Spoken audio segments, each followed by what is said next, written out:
A man stands alone in a sterile white hallway, barefoot, blood smeared across his palms, trembling as distant sirens grow louder. He stares at the security camera, blinking red above the locked door. Behind him, a muffled scream, then silence. He whispers, "This isn't real." But the camera records everything. He doesn't know how he got there, or worse, what he did to deserve it. The first thing Daniel remembered was the smell of bleach.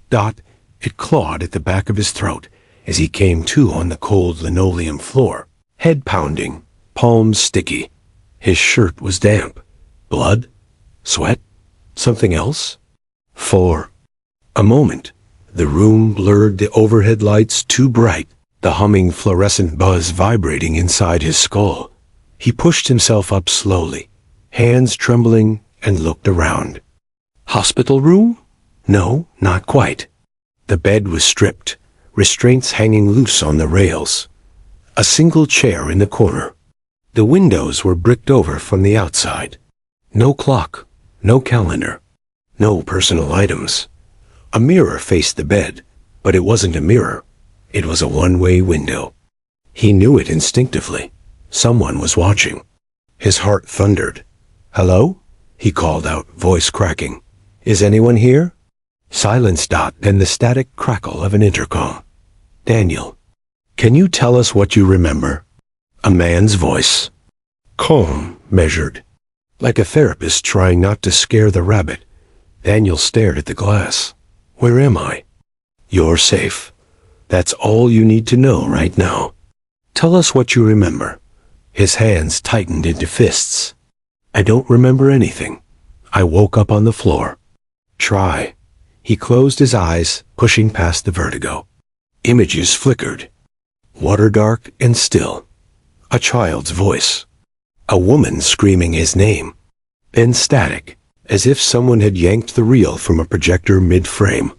A photograph. Yes, that came through clear. He opened his eyes. There was a boy. In a picture frame. Dark hair. Smiling. On a dock. The intercom went quiet. For a beat too long. Then, "Daniel, do you know who the boy is?" No, but he felt important. Another pause. "Do you remember a woman named Claire?" The name dropped like a stone in his chest. Something cracked open. His breath caught. "I think I loved her." "That's good," the voice said. But Daniel heard the tension underneath. A page flipping. Notes being scribbled. Then a quiet door opened behind the glass, and a woman stepped into view. Blonde hair tied back tight. Pale coat. She looked clinical, but her eyes were red. Not from crying, but like she hadn't slept in days. Daniel stood, body stiff. "Do I know you?" She pressed a photo to the glass. It was the boy. Same dock. Same smile. And Daniel standing beside him, hand on the child's shoulder. The woman said, "That's our son." The room tilted. "No," Daniel said. I don't have a son." She didn't answer. Just stared, as if trying to recognize the man inside the cage. Daniel pressed his hands to the glass, voice shaking. "Where is he?" "Where's my son?" The lights flickered. The woman turned away. The intercom crackled again. "Daniel, tell us what happened at the lake." Daniel looked down. His hands were still stained with blood. And for the first time, he realized he didn't want to remember. Daniel was moved the next morning. Two orderlies in gray scrubs led him down a narrow corridor lined with locked doors and reinforced windows. He didn't speak. The hallway reeked of antiseptic and despair. He caught flashes of other patients behind the glass, some staring blankly at walls, others muttering to themselves in rhythmic loops, as if trying to rewind time with words. At the end of the corridor, a heavy door buzzed open. The new room was larger, warmer. A desk, a bed with real sheets, bookshelves with curated titles, cognitive rehabilitation, healing from trauma, recognizing the self. No sharp objects. No cords. Nothing to hurt himself with. A man waited by the window, silhouetted in morning light. Tweed jacket. Silver-rimmed. Glasses. He didn't look like a Dr. Moore, like a college professor. He extended a hand.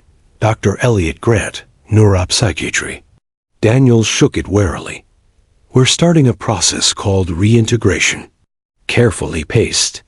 You've experienced a severe dissociative episode, possibly related to PTSD and unresolved trauma. Your memories are compartmentalized, fractured. We believe we can help you recover them. Daniel blinked. I'm not crazy. No, but your mind is protecting you from something it considers too dangerous to face. A kind of psychological firewall. Our job is to lower that barrier bit by bit. Why would I want to remember something that terrible? Dr. Grant's gaze was steady. Because someone's missing. And whether you realize it or not, you're the key. They started with the lake dot images, sounds, textures delivered slowly. A framed photo placed on the desk. A recording of distant loon calls. The smell of pine needles and campfire ash. Daniel stared at the photo until it seared into his mind. A log cabin by the water's edge. A red canoe tied to a crooked dock. The boy, maybe 6 or 7, holding a fishing pole. And Daniel smiling, hand on the boy's shoulder. It felt real and distant at the same time. Like watching a stranger live your life. Do you remember his name? Dr. Grant asked. Daniel hesitated. Josh, the doctor nodded. Good. That's your son. Daniel whispered it again, tasting it like a foreign word. Josh. Later that night, Daniel had the dream again. The lake was black, the surface glassy and still. He stood waist deep in the water, unable to move. The sky pulsed red. A child's laugh echoed from somewhere in the trees, distorted and hollow. Then, silence. Then the splash. He always woke up just before he reached the dock.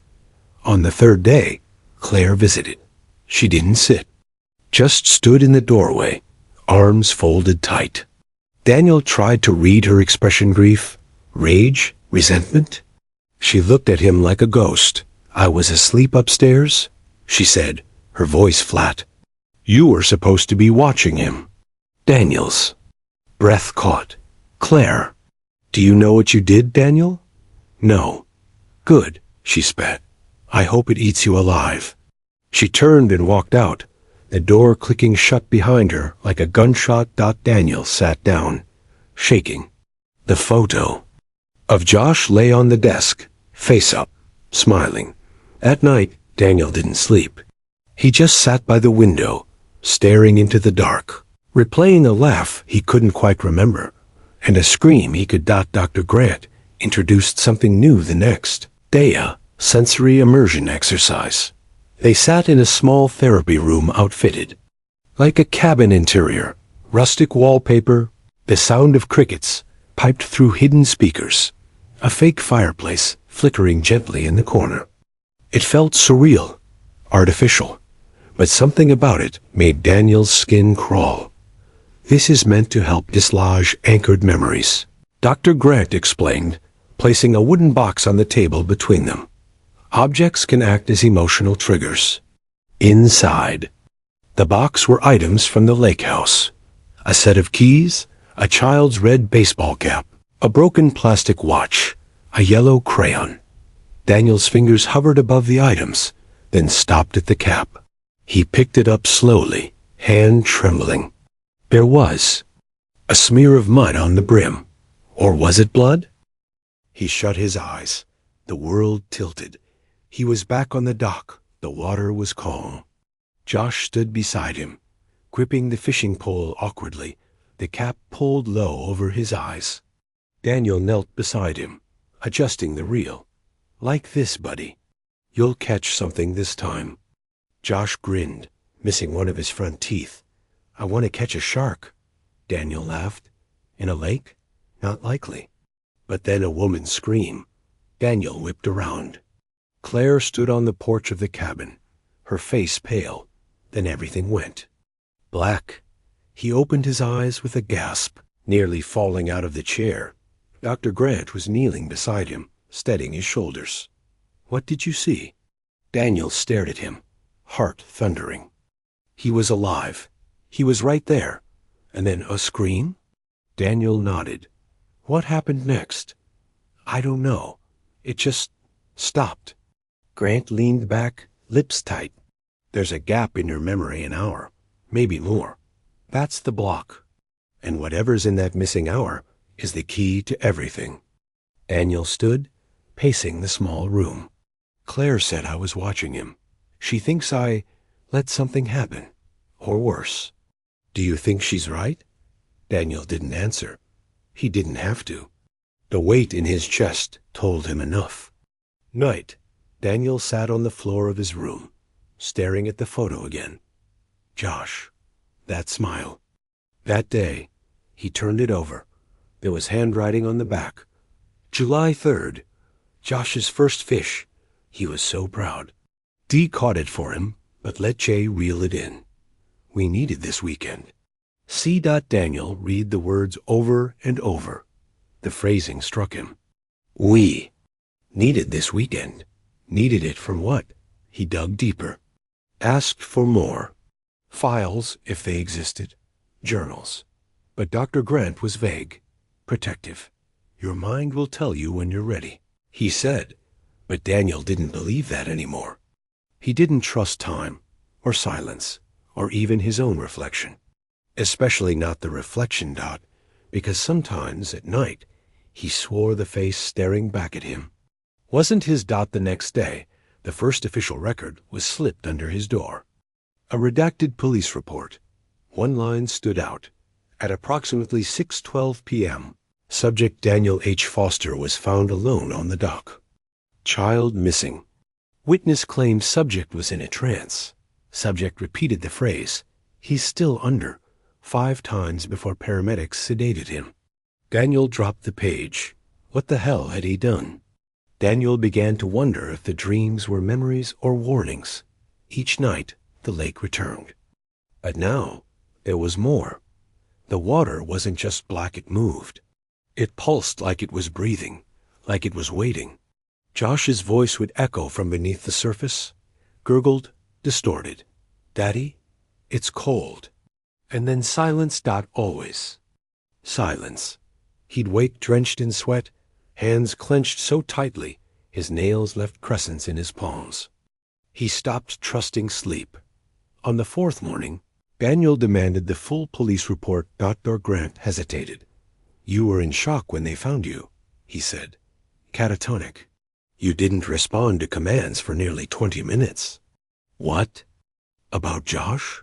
Daniel asked, his voice raw. "Was his body found?" Dr. Grant looked away. "No. The search was extensive, but no remains were ever recovered. So he could still be alive?" "We don't believe so." Daniel's voice rose, "But you don't know." Grant stayed quiet. That silence was louder than any answer. Claire didn't come back after that first visit, but she wrote a letter. Daniel read it 4 times, unable to stop shaking. "You said you were tired. You needed space. I begged you not to take into that. Cabin alone, but you insisted. You swore you'd be careful. The hardest part isn't that he's gone.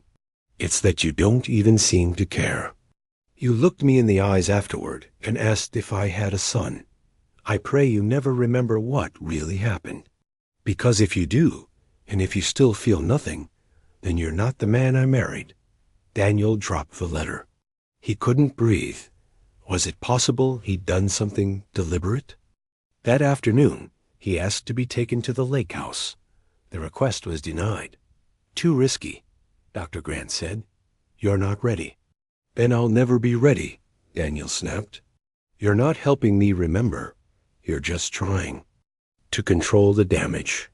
Grant's expression shifted, just slightly. Not surprise, not offense, more like concern. "Do you think you're a danger to others, Daniel?" Daniel froze. The question lingered in the air like a trap. I don't. No. That night, he smashed the mirror, not out of rage, but necessity. He pried a jagged shard from the frame and crouched near the vent under his bed. The screws were rusted but loose. He twisted them free, one by one, until the panel came off. Inside, folded and wedged deep, was a child's drawing. Crayons, yellow sky, blue water, green trees. A little boy with brown hair and a red cap. A man beside him, tall, smiling. But something was wrong. The man had no face, no eyes, no mouth. Just a blank, scribbled void. Daniel dropped the drawing. It fluttered to the floor like a verdict. Then he saw the words scrawled in a child's handwriting along the bottom. Daddy got mad. Daniel stared at the drawing for hours, and at some point, without realizing it, he began whispering the same phrase over and over. He's still under. He's still under. Until the orderlies came, until the lights flickered, until they forced the syringe into his arm. And everything went dark again. Daniel woke to restraints. Soft leather cuffs around his wrists, binding him to the bed frame. A sedative haze still blurred the edges of his vision. The walls spun slightly. Someone was talking nearby, two voices. One calm and clinical, the other urgent, female. Claire, I told you this would happen, she hissed. You're pushing him too fast. Dr. Grant's voice was low, deliberate. He's the one who requested more. He wants to remember. He doesn't know what he wants, Claire snapped. He's dissociating again. He found Josh's drawing, didn't he? Silence. Daniel turned his head. His throat was dry. Claire? The voices stopped. She stepped into view, arms crossed tight over her chest. No makeup. No expression. Her wedding ring still on. Daniel blinked slowly. What does it mean? Claire glanced toward the camera in the corner, then back to him. I don't know if you're remembering or making things worse. That drawing, it wasn't in your room by accident. You hid it, Daniel, before they brought you in. Daniel's heart thudded. You mean I was here before? He rasped. She nodded once. This isn't your first time in the facility. Later, after the drugs wore off, Daniel sat with Dr. Grant. In the therapy room. This time, no props, no simulation. Just raw memory. You said I dissociated. That I might have PTSD, Daniel said, staring at the floor. But Claire said this isn't the first time. I've been here before. Dr. Grant didn't deny it. You were admitted 6 months ago. Voluntarily, after the incident at the lake. You were released 2 weeks later, against our recommendation.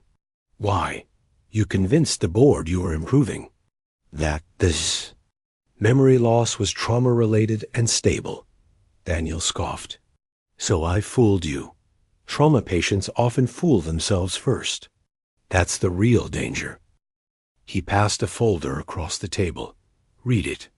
Inside was a typed session transcript. Date stamped July 10th, 3 days after Josh went missing. Daniel's own voice on the page. He was laughing. We were having fun. Then he spilled the tackle box. I yelled at him. Just yelled. He looked scared. He dropped the fishing pole. I told him to go inside, but he didn't listen. He ran toward the canoe instead. And then I don't remember. It's just static.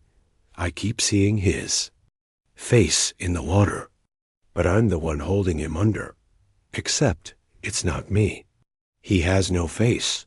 Daniel dropped the page. What did I do to my son? That night, another dream, but this time it wasn't the lake. He was standing in the woods, behind the cabin, twilight.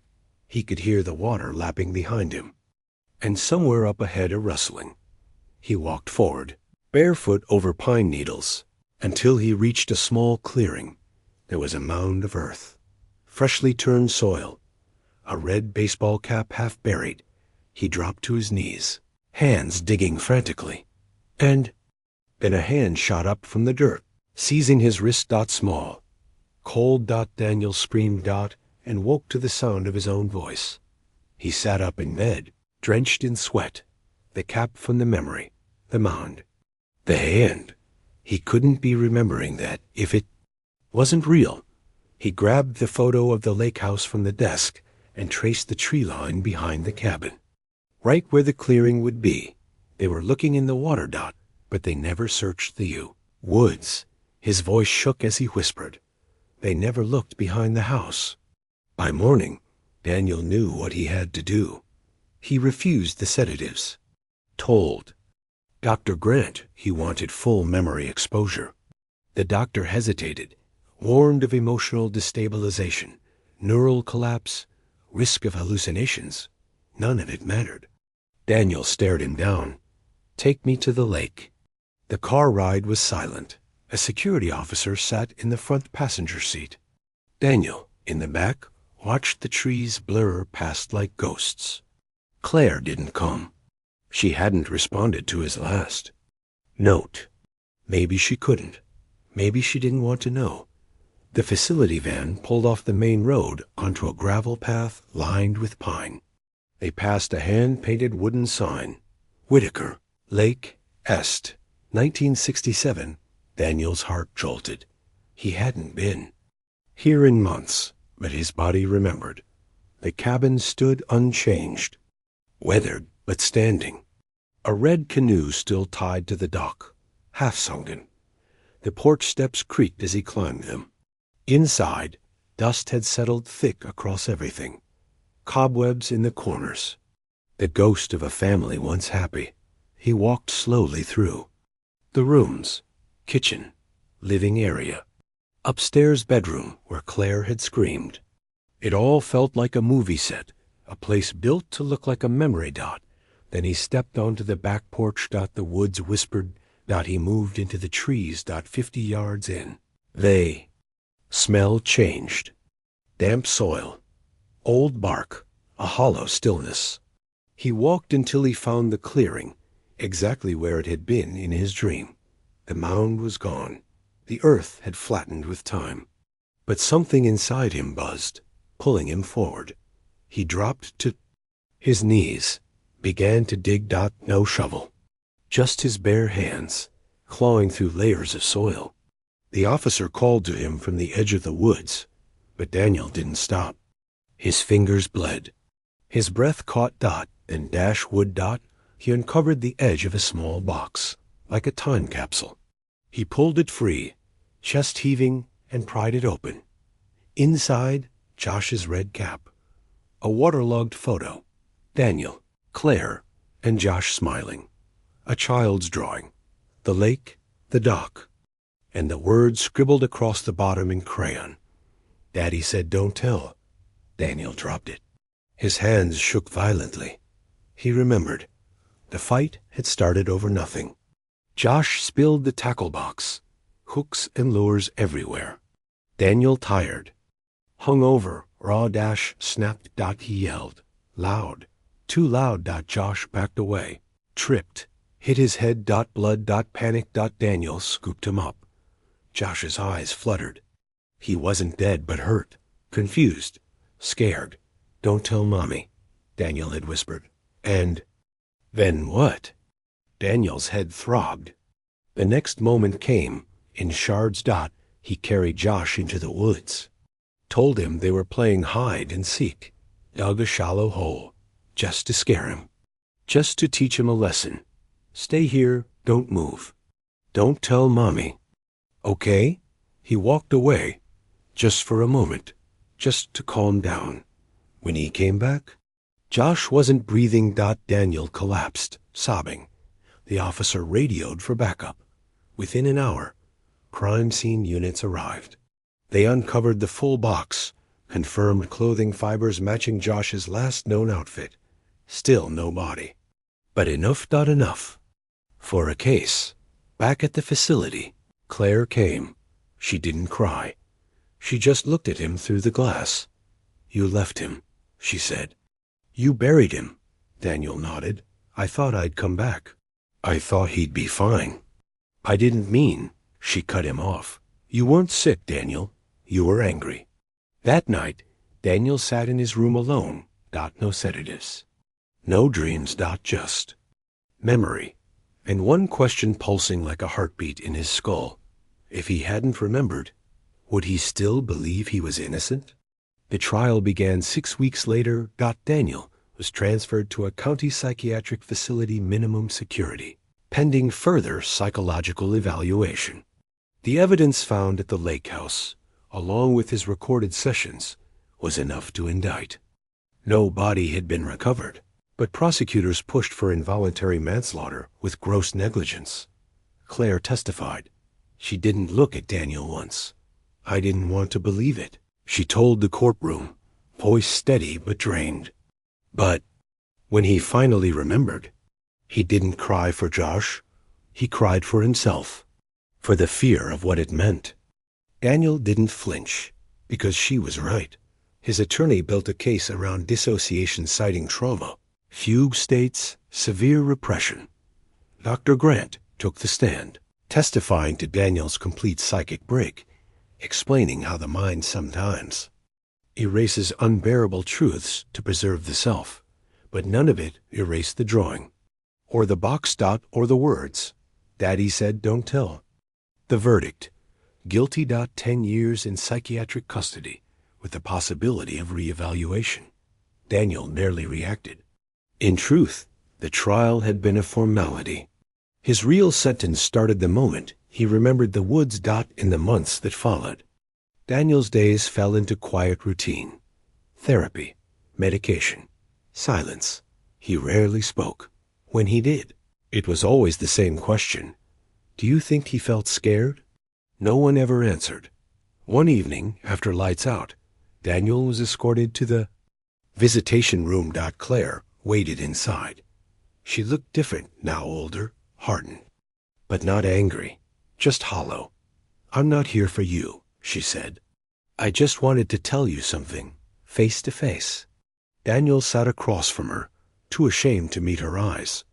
I went back, she said, to the lake. Daniel's breath caught. I stood on that dock for hours, didn't speak, didn't cry, just listened. He finally looked up. Claire reached into her coat and pulled something out. A small, water-stained object wrapped in cloth. She unwrapped it. Josh's broken plastic watch, still ticking. Daniel's throat closed. They found it, she said, in a shallow cove under the roots of a fallen tree. Still no body. But no doubt. Daniel stared at the watch. He loved that thing, he whispered. Claire stood. He loved you too. And then she left.